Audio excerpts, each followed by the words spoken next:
নমস্কার, আমি বিধানচন্দ্র হালদার। আমার লেখা ১০০টা অনুগল্প সমগ্র থেকে,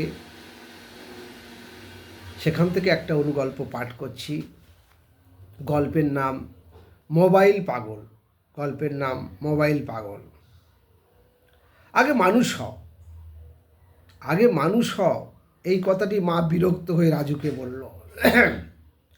আগে মানুষ হও, এই কথাটি মা বিরক্ত হয়ে রাজুকে বলল। রাজু বলল, আমি তো মানুষের বাচ্চা, আবার মানুষ হব কেন? মা উচ্ছের মতো মুখ করে বলল, কিছু মানুষ দিনরাত পরিশ্রম করে মানুষ হওয়ার চেষ্টা করছে, আর কিছু মানুষ মানুষ হতে হতে পশু হয়ে যায়।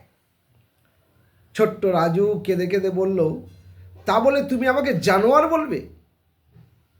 জানোয়ার তো তবু ভালো, তুই তো এখন জানোয়ারের থেকে অধম।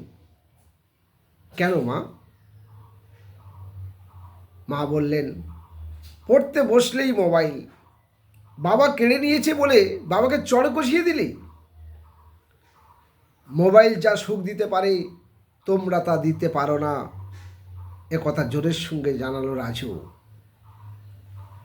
রাস্তায় অসংখ্য পাগলের মধ্যে একটি পাগল চিৎকার করে উঠল। রাস্তায় অসংখ্য পাগলের মধ্য থেকে একটি পাগল চিৎকার করে বলে উঠল, মানুষ হতে গেলে পড়াশোনার সময় মোবাইলটা একটু দূরে রাখিস খোকা, নইলে মোবাইলে ডুবে ডুবে তোর অবস্থা আমাদের মতো হবে। রাস্তায় অসংখ্য পাগলের মধ্যে একটি পাগল চিৎকার করে বলে উঠল, মানুষ হতে গেলে পড়াশোনার সময় মোবাইলটা একটু দূরে রাখিস খোকা, নইলে মোবাইলে ডুবে ডুবে তোর অবস্থা আমাদের মতো হবে। নমস্কার, আমি বিধানচন্দ্র হালদার, কাকদ্বীপ, শান্তিনিকেতন কবিতা কুঞ্জ। নমস্কার।